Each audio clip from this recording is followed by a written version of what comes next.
The involvement of the Army of the United States in the international conflict known as the World War signified a great change in American civilization. This was the first time the United States had been involved in a war outside its own territorial borders.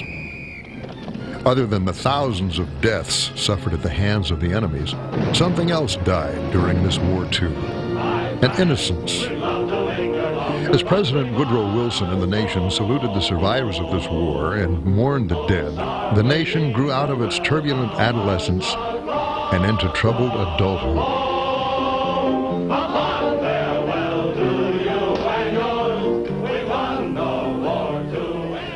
The flood of immigrants continued from Europe, Poland, Italy, Ireland, Spain, France, Romania, Hungary, Czechoslovakia, and Yugoslavia, all looking forward to a new life in a new country. But the immigrants stayed together in enclaves, ghettos, where they could speak their own languages and keep their old ways. They were shunned by the descendants of the older immigrants and very often could find no work other than low-paying, low-skilled jobs. Crime and alcoholism were rampant, and prohibitionists argued for the outright banning of alcohol.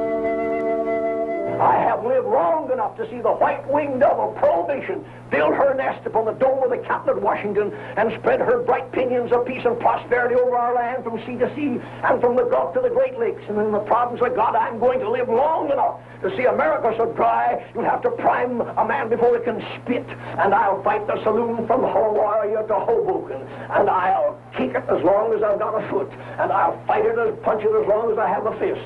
I'll butt it as long as I have a head. I'll bite it as long as I have a tooth. And when I'm old and fistless and footless and toothless, I'll gum it till I go home to glory and it goes home to perdition.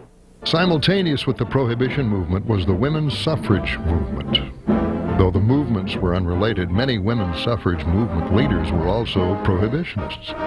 Politicians could not afford to alienate potentially millions of new American voters.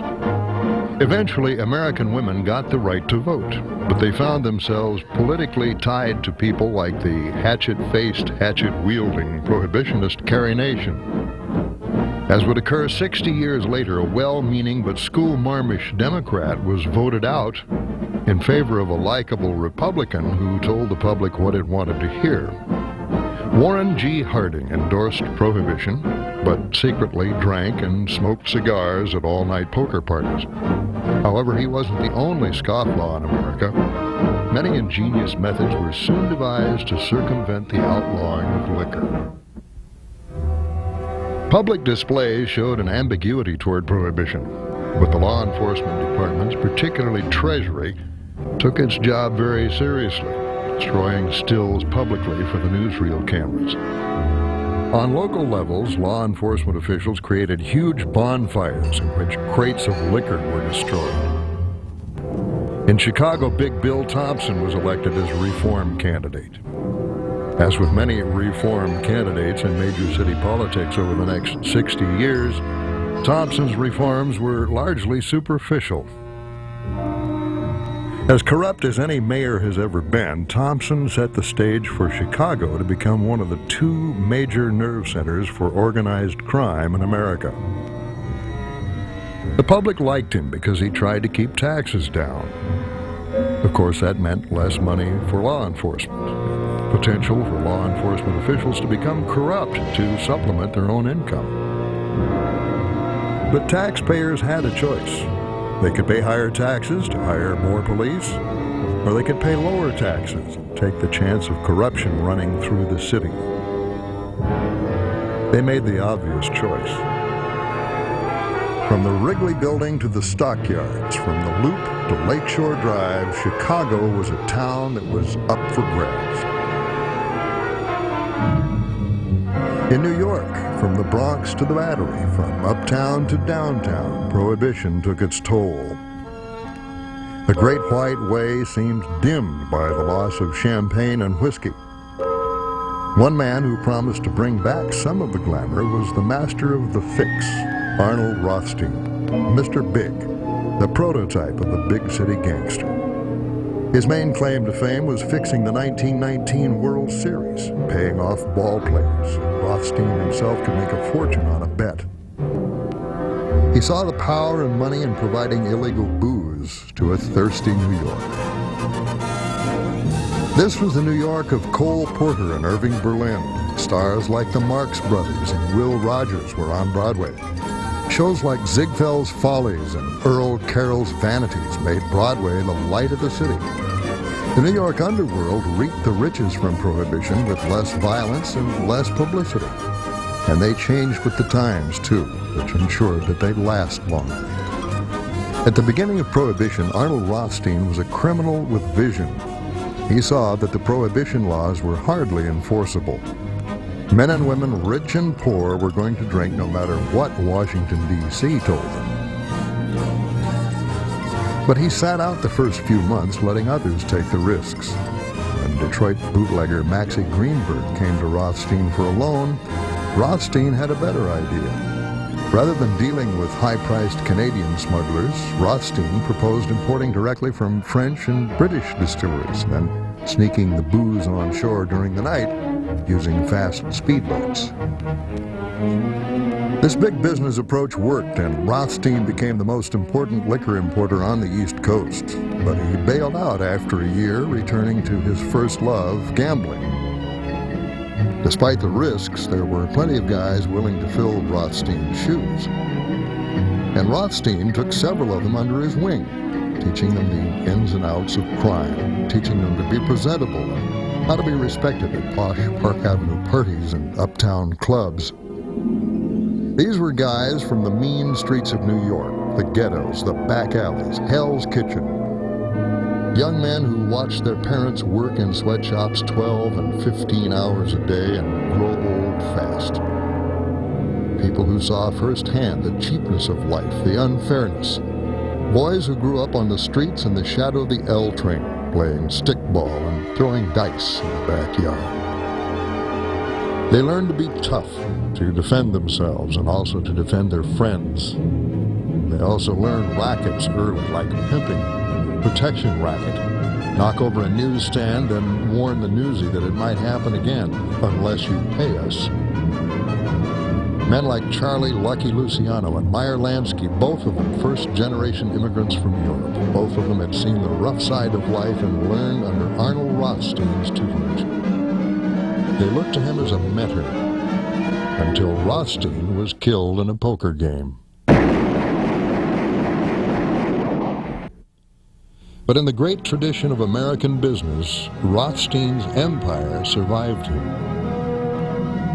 There was a demand for booze, and there would be people who would supply it, whether it was organized crime or disorganized crime, whether by the thousands of bottles or in somebody's bathtub, with a good dose of turpentine to add the proper kick.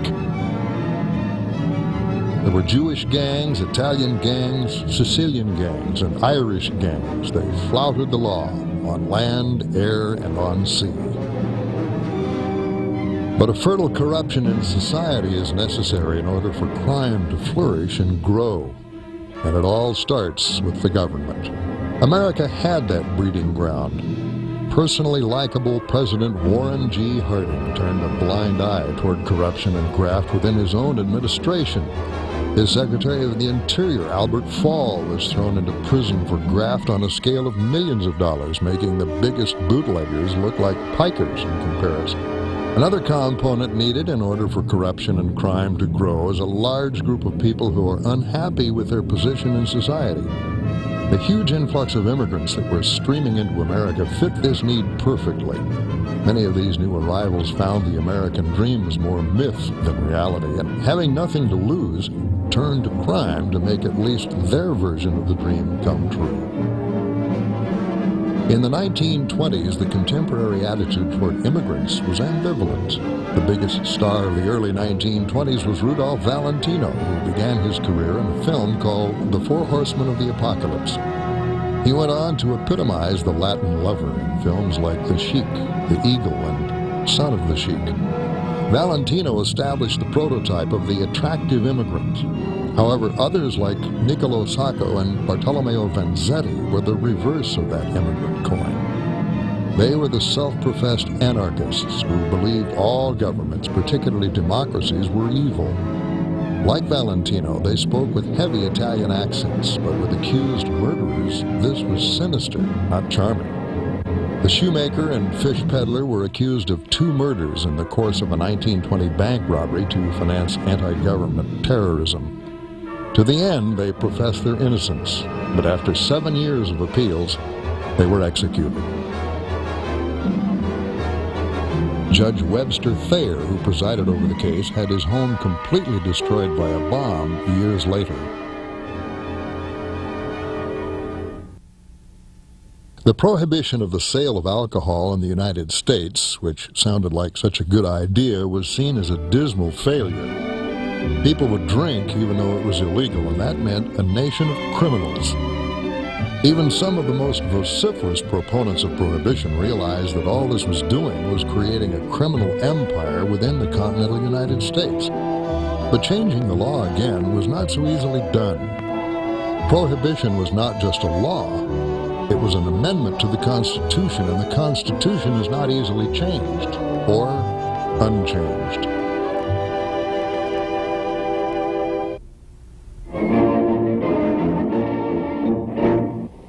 The Women's Organization for National Prohibition Reform comes to ask you to consider seriously the question of the repeal of the 18th Amendment. It's no longer a question of liquor or no liquor.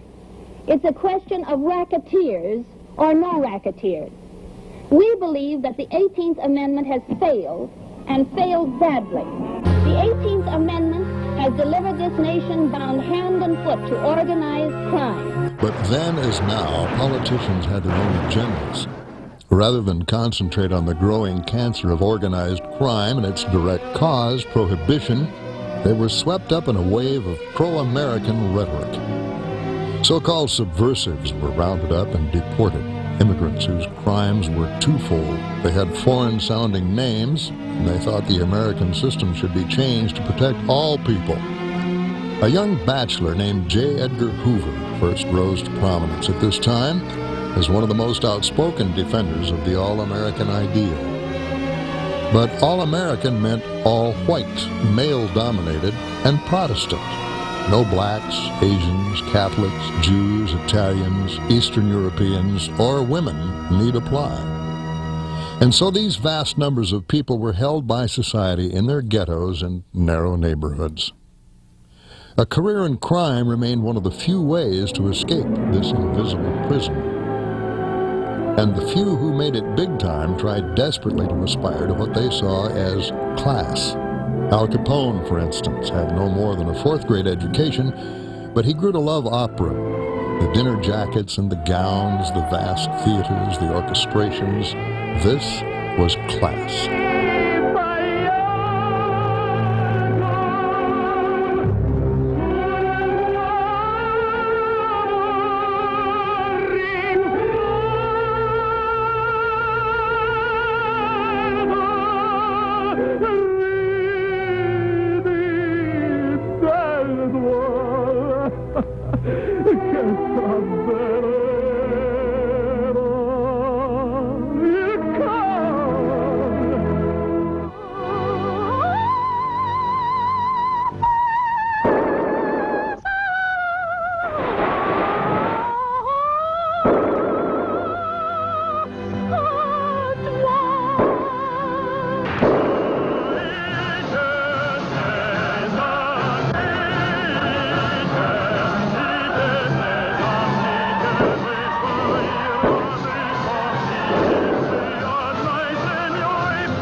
At precisely 12 midnight on January 16, 1920, the Volstead Act served to close down every tavern, bar, and saloon in America. The next morning, Al Capone awoke to celebrate his 21st birthday. These two events, Prohibition and Al Capone's maturity as a racketeer and bootlegger extraordinaire, would ultimately define 1920s America more than any flagpole-sitting contest, marathon dance, or flapper ever could. As the decade progressed, Capone's meteoric rise to underworld prominence and his ultimate dominance of the city of Chicago would closely parallel the 13 outrageous, villainous, and fantastic years of Prohibition. Years that saw Al Capone become the godfather of crime. Petty thefts, con games, gang fights, burglary, extortion, attempted murder, these were the activities that shaped the childhood of Alphonse Capone. Born in 1899 in the rough-and-tumble Williamsburg section of Brooklyn, New York, he was the fourth child of Gabriel and Teresa Capone, who had migrated from Naples, Italy to America in 1893. But although Capone had 8 other brothers and sisters, he quickly distanced himself from the family hearth and took to the streets like a duck to water. Capone was physically suited for the life of crime. Even as a child, his stocky, unusually powerful build was a daunting force in the neighborhood, and his squat nose, thick lips, and huge hands quickly became notorious weapons of incalculable intimidation and violence. Early in his criminal career, Capone worked as a bouncer at the infamous Harvard Inn, one of the most disreputable brothels in all of Brooklyn.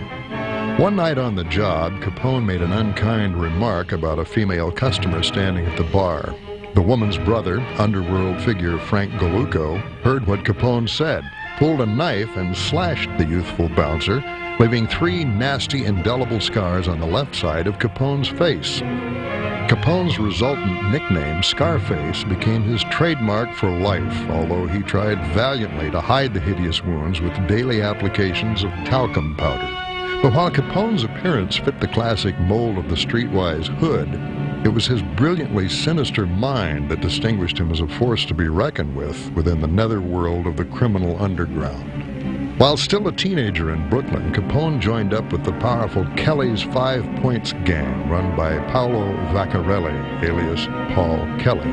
Capone spearheaded the gang's assault on union labor leaders, successfully slamming them for dues kickbacks. Another member of Kelly's 5 Points gang was Johnny the Fox Torrio, who quickly became the young Capone's criminal mentor, despite their wildly contrasting personalities. Scarface was a flamboyant and outrageous child of the media, telling reporters at one point that his facial scars had occurred while fighting with the famous Lost Battalion in France. But Johnny Torrio was quiet, subdued, and shunned publicity.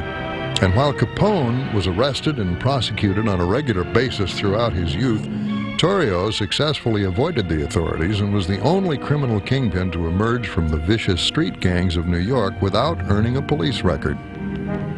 Johnny Torrio had made his reputation back east, but was called to Chicago by his uncle.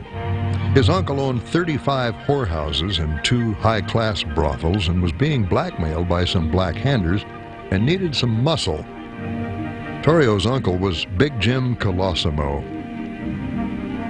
This soft-spoken, opera-loving pimp founded a crime empire on the trade of female flesh. However, Colosimo was at odds with Torrio. He wanted to stay away from illegal booze, while Torrio knew there was too much money in bootlegging to stay away much longer.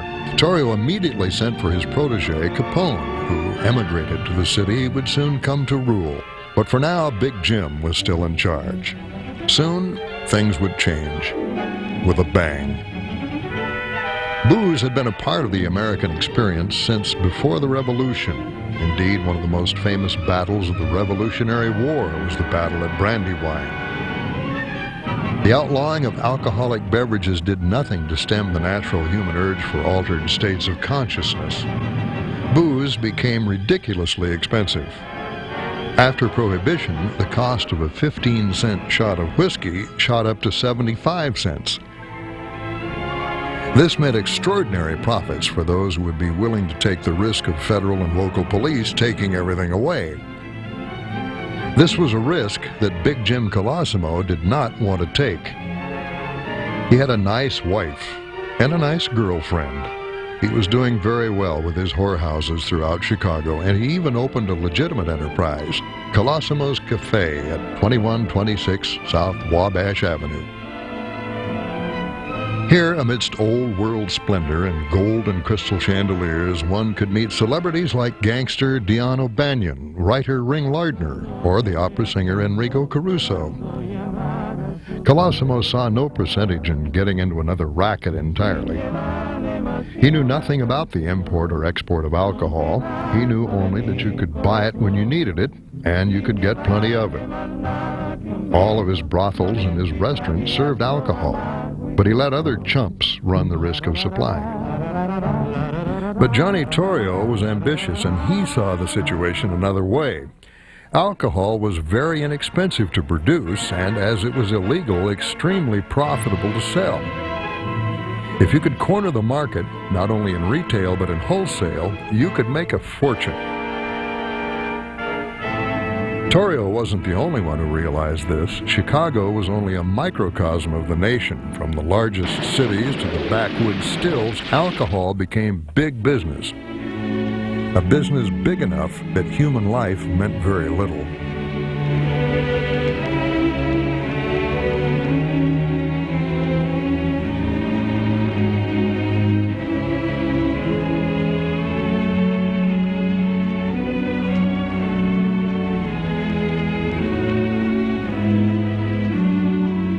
Often booze came across the Great Lakes from Canada, where it was still legal. Just as often, the only thing legitimate about the booze was the label. Police tried desperately to keep bootleggers in line, but there was too much money to be made. Courts became revolving doors. People went in, and they came out. There was more than enough money to grease the wheels of justice. All the fines and short-term jail sentences and public displays of bottle breaking couldn't convince America that it wasn't supposed to drink. Capone arrived in Chicago carrying the family Bible. He started work in Colosimo's criminal empire at a salary of $75 a week, toiling first as a bouncer, then as a bagman, and finally as a gun-toting bodyguard. Capone's street smarts, animal instincts, and criminal cunning were in full flower, but his aesthetic sensibilities were miserably lacking. It was Colosimo who first introduced Capone to the narcissistic, high-living, socially flamboyant lifestyle of a gangster king, teaching him a rudimentary appreciation of opera on top of it all. But Capone was a leader, not a follower. He intuitively knew that to call the shots himself, he'd have to establish his own identity and independence. Immediately upon his arrival in Chicago, Capone set up his own legit business as a second-hand furniture dealer and set about installing broken-down sofas and love seats in all the brothels managed by Big Jim Colosimo. And when Prohibition became law in 1920, Capone, like Torrio, instantly saw the opportunity to move. He and Torrio teamed up to find a way to capitalize on the lucrative potential that illegal alcohol trafficking could bring. But when they presented their case to Big Jim Colosimo, he wanted nothing to do with it. The prostitution business was operating smoothly as silk, and Colosimo saw no reason to become involved in such an untested and potentially problem-plagued market, such as bootlegging. But soon, Torrio and Capone would no longer have to worry about Big Jim. On May 11, 1920, with Prohibition nearly 4 months old, Big Jim Colosimo arrived at his nightclub to sign for a shipment of alcohol. When he entered the club, the powerful and violent mobster Frankie Yale, who Capone used to work for in New York, was hiding in a glass-walled telephone booth. He fired 2 quick shots that killed Big Jim instantly. In the immediate aftermath of the murder, Yale ripped at Colosimo's ornate silken suit as he lay dying to make his killing appear to be the handiwork of a common robber. This perverse but pragmatic touch instantly made an impression on Capone and would come to typify his own flamboyantly original manner of retribution in the years to come. The day after Colosimo's murder, Capone, Torrio, and Yale were arrested and questioned by police, but no witnesses came forward and they were immediately exonerated. Frankie Yale had murdered Colosimo in an effort to take over the gangster's $1 million prostitution business in Chicago. But after Big Jim's $20,000 funeral, the first of many elaborate memorial services for upper echelon gangsters, Torrio and Capone were able to smoothly take the reins of Colosimo's criminal empire on Chicago's South Side. Torrio became the brains of the outfit. Protégé Scarface provided the muscle. And lubricated by bootleg hooch, they ambitiously set their sights on ruling the entire city of Chicago. "Everybody calls me a racketeer," said Capone at the time. "I call myself a businessman. When I sell liquor, it's bootlegging. When my patrons serve it on Lakeshore Drive, it's hospitality." But despite the sophistication and elegance of the Prohibition era, the staggering profitability of bootleg whiskey, coupled with the financial windfall of the speakeasy trade, created a turbulent atmosphere of violence, wanton destruction, and utter lawlessness throughout the Windy City.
With tens of millions of dollars at stake, Chicago was a turbulent town. But Johnny Torrio's primary problem was a reformed mayor, William E. Deaver. Torrio had offered him a large-sized bribe, but Deaver responded by closing down Torrio's club, the Four Deuces. Deaver then raided breweries, speakeasies, gambling parlors, and brothels all over Chicago. A lot of gangsters found themselves in jail wondering what went wrong. This battle of wills finally forced Johnny Torrio to relocate south to suburban Cicero. The Chicago underworld was once again in a state of enforced peace.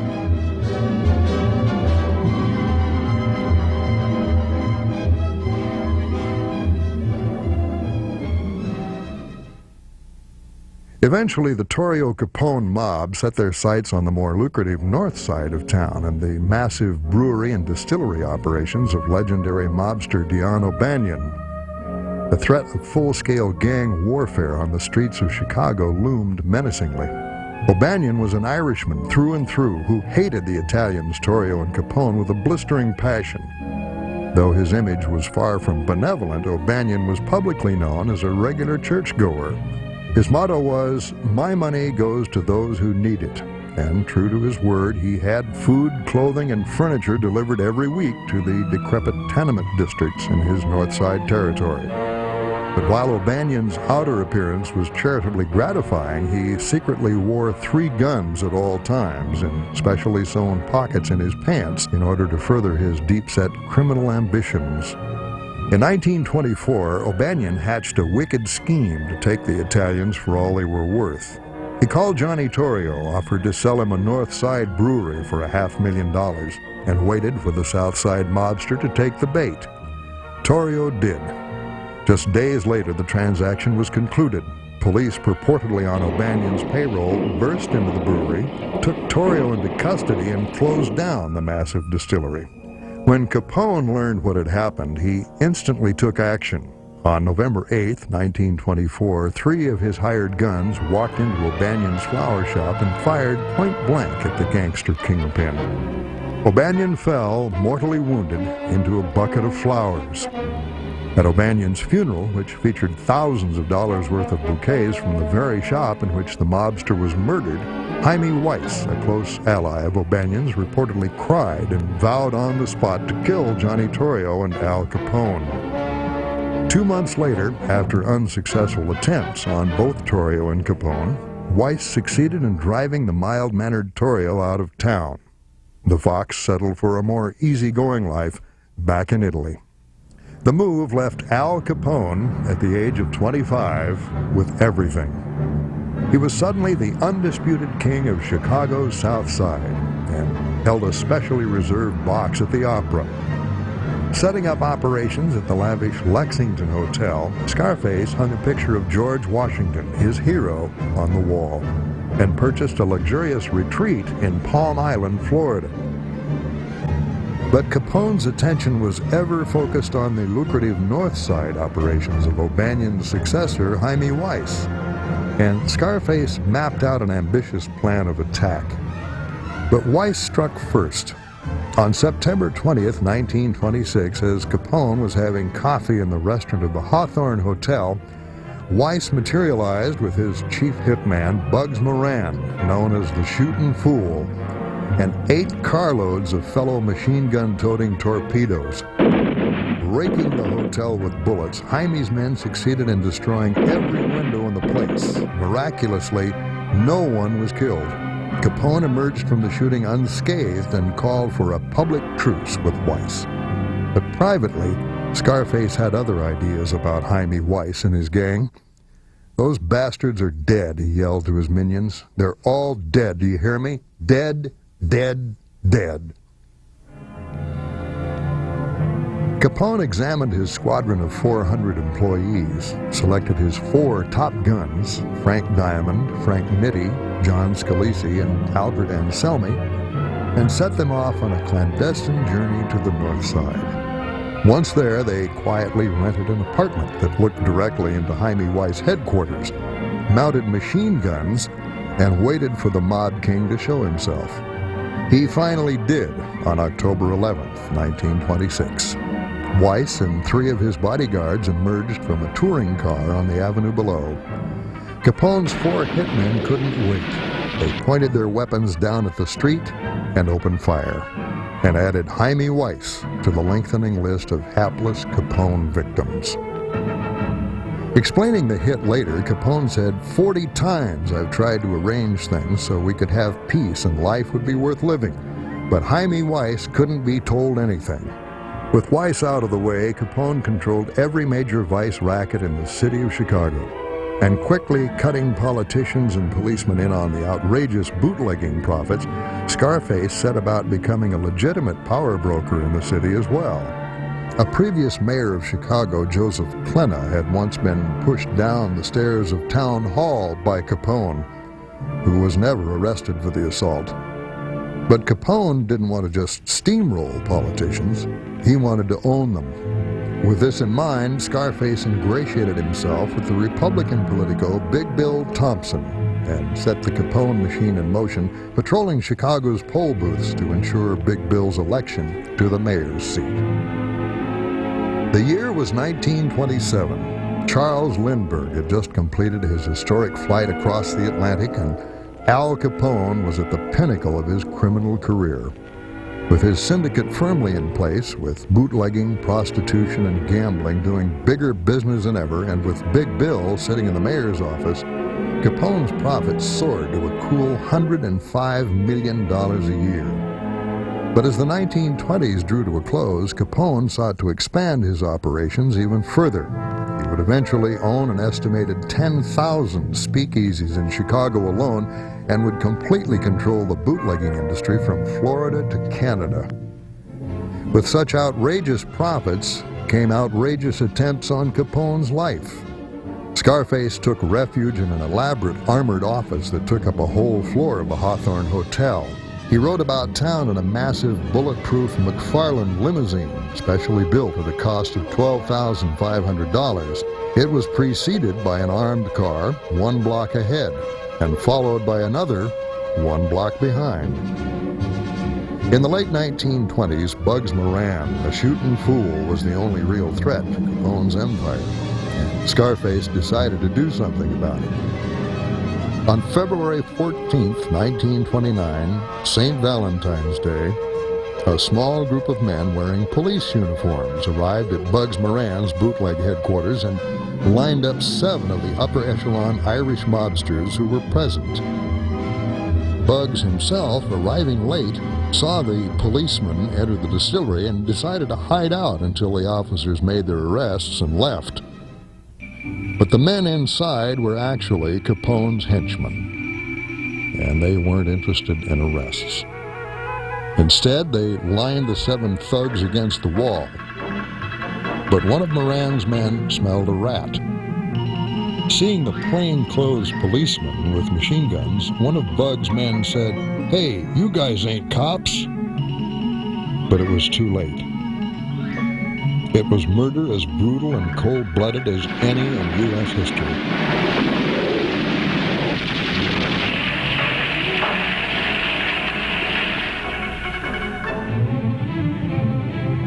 The men oozed life onto the bare cement floor of the garage, brains, blood, flesh, and cloth clotted together.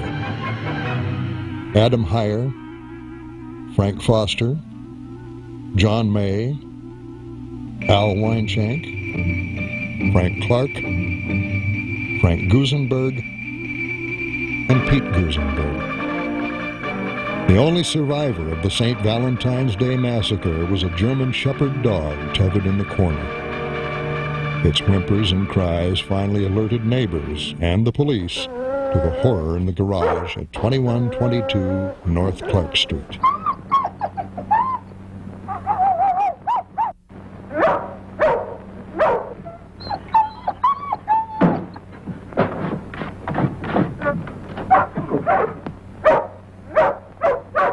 But that was Chicago. In New York, Salvatore Luciano tried to play things a little more subtly. Salvatore Luciano had anglicized his first name to Charles. His nickname, Lucky, stemmed from the fact that he was one of the few gangsters who ever went on a one-way ride and returned. Luciano received his basic training with Kelly's 5 Points Gang in New York's Lower East Side and apprenticed with Johnny Torrio until Torrio went to Chicago. Charlie Lucky's specialty was women and pushing drugs. He ultimately became the biggest pimp in New York when he joined the Masseria crime family. He sold protection to the madams and their girls. Those who didn't buy protection sometimes didn't walk very well afterward. Sometimes they weren't so pretty either. Girls who came to New York looking for glamour ended up hooking for Luciano. Luciano collected 50% from every madam and prostitute in New York. By 1927, he was a millionaire, a world-class pimp, and in control of all prostitution in Manhattan. Yes, it was the roaring 20s, and everybody was having such a good time. Just don't ask them what their dreams were before they met Lucky Luciano. Intertwined with the life and career of Lucky Luciano in New York was the younger Benjamin Siegel, nicknamed Bugsy, because he was so violent his friends thought he had bugs in his head. Siegel had first run into Luciano in a fight over a whore. The 2 teenage gangsters started wailing on each other until a third man, 15-year-old Meyer Lansky, intervened. The 3 remained friends, if not inseparable, for life. Benjamin Siegel had a hot temper and he disliked farming out duties to people he didn't trust. As a result, he became a hitman who did most of the hits himself.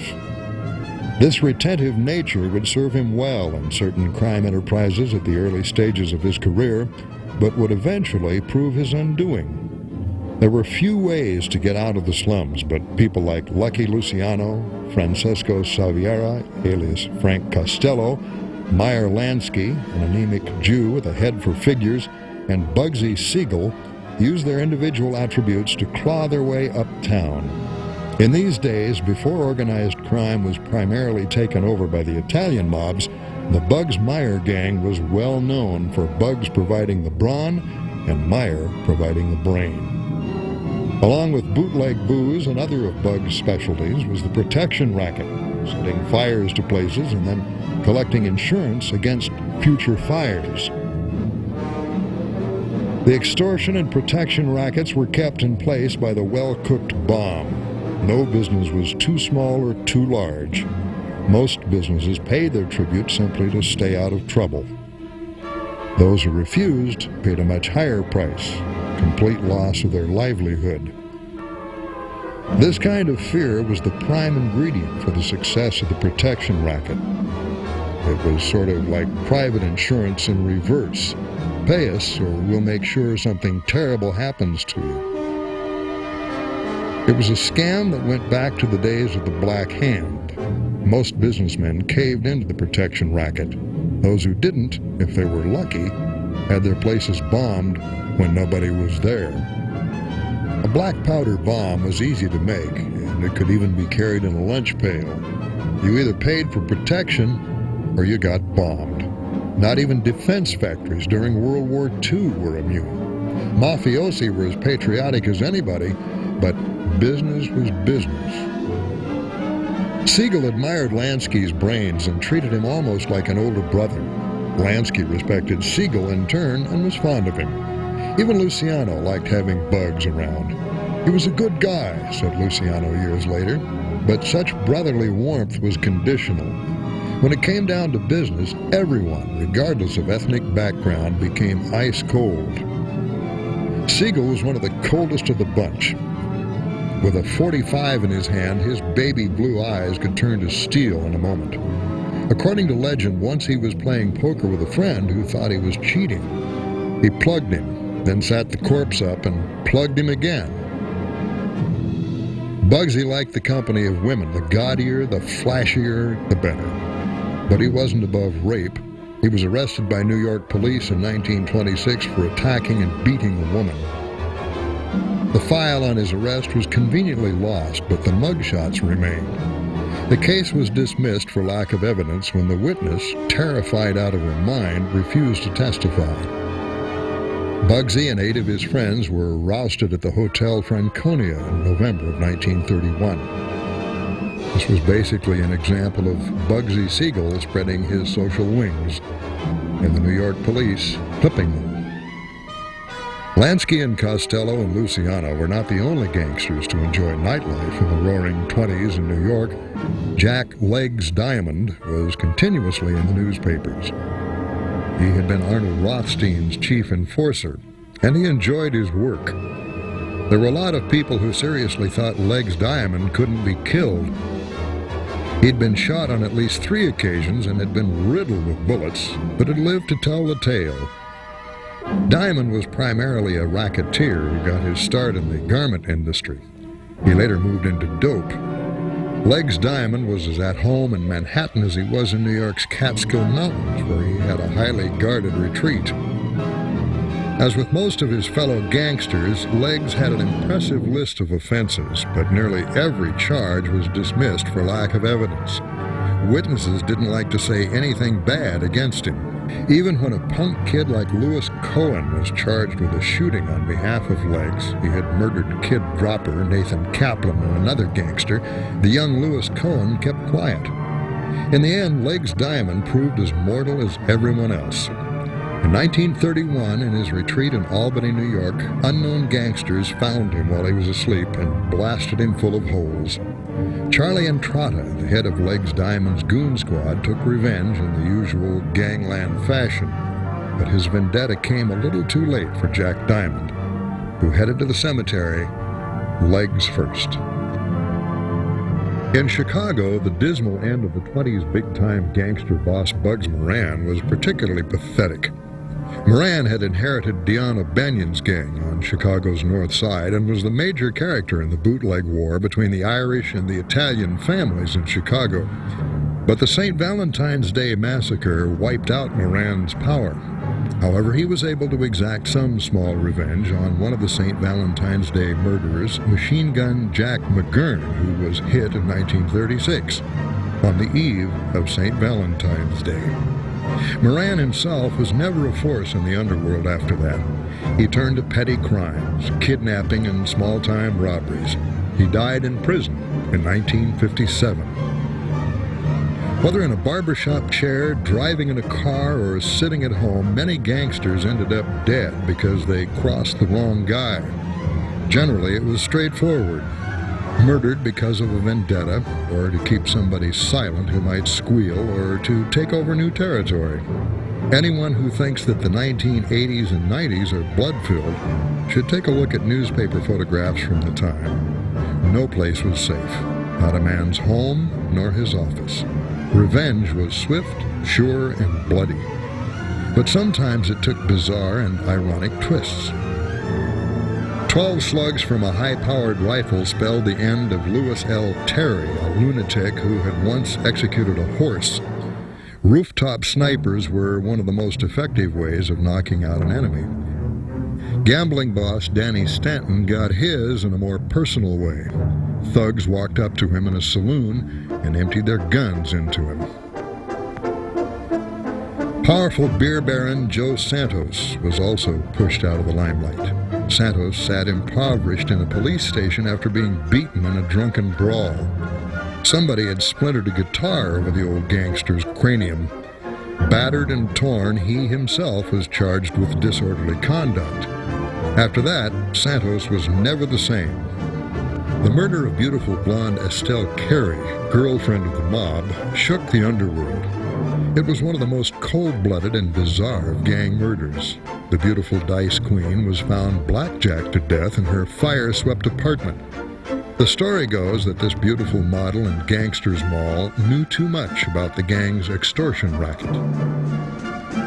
One of the most fascinating and unsung gangsters was Roger Toohey, called Terrible Toohey, although the only thing terrible about him was his terribly ironic fate. He was a smart enough guy who made some money dabbling in oil leases in the 1920s and started a trucking company. But he branched out and sold bootleg liquor extremely well because he made good beer and paid off local cops and politicians and brewed beer especially for them. But Toohey was doing too well.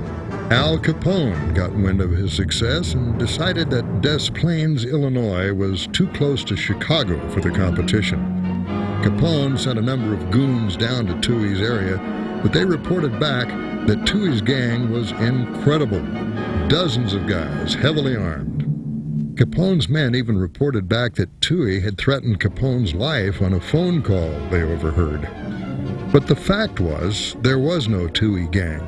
His gang members were simply guys from the neighborhood he'd rounded up and armed with shotguns and pistols he'd borrowed from the police. Toohey was captured in Wisconsin and charged with kidnapping of a St. Paul brewer. He was acquitted, but charged again in the kidnapping of a Chicago stock speculator. The abducted man swore that Toohey was the kidnapper, and Toohey swore that he had been framed by Al Capone. Under heavy guard during the trial, Toohey and what passed for his gang were given heavy sentences. Toohey's smiling demeanor became grim as he realized he was going to prison for 99 years for a kidnap he had nothing to do with. He admitted bootlegging, but flatly denied ever kidnapping anyone. But the full force of the Chicago legal system and the vengeful Capone mob was thrown against him. Toohey waited nervously for the jury to return. The headlines screamed the verdict. Terrible Roger Toohey sentenced to 99 years. But after only 8 years in jail, he and several fellow convicts shot their way out of prison. In a well-laid trap set by FBI agents in Chicago, 2 of the fugitives were shot and killed while resisting capture. So died Jimmy O'Connor and St. Clair McInerney. The leader, Toohey, was captured without a shot being fired, yet his wily, clever mind never stopped working even while he was being taken back in chains to prison. The racketeer still insisted he was innocent of kidnapping. A frame-up, he called the kidnap charge. He secured additional hearings in federal court protesting that he had been framed. Through the 40s and into the 50s, Toohey, though still in prison, fought for hearing after hearing. Paper after paper was filed on his behalf. He told his story many times to newspapermen. A stern, justice-loving federal court judge studied carefully the thousands of legal documents filed on behalf of Toohey. The judge, who loved the quiet of his farm, handed down the ruling that circled the world in headlines. Toohey was freed. The judge agreed that the former beer baron had been unjustly sentenced. In 1959, Toohey was embraced by his wife as he stepped into the free world. He walked out into the beautiful snow and told reporters that he had no grudges. He said, "But I am resentful. Who wouldn't be after 25 years in prison for something I never did?" He was free now and back with his friends. Most of his old cronies were gone. Most had died violently. But the former gang ruler looked ahead to a new life. About a month later, he was murdered as he walked up the steps to his new home, shot down by unknown assailants. He was mortally wounded and would die in a few hours in the hospital. Police took the dying man away. The question was, why was Toohey murdered, ambushed and slain less than a month after he had won his freedom? When he walked out of prison, he said he bore no grudges, but there must have been others who still did have a grudge against him.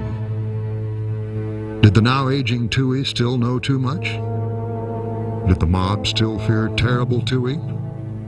Had he talked too much? Was Toohey murdered for revenge or the fear that he still might talk? Before he died, he still had nothing to say except that he didn't know the two men who had cut him down with shotguns. As another famous beer baron had once said, there are a lot of big guys, there are a lot of little guys, and then the whole thing goes bang. Roger Toohey learned the hard way. Some gangsters never forget.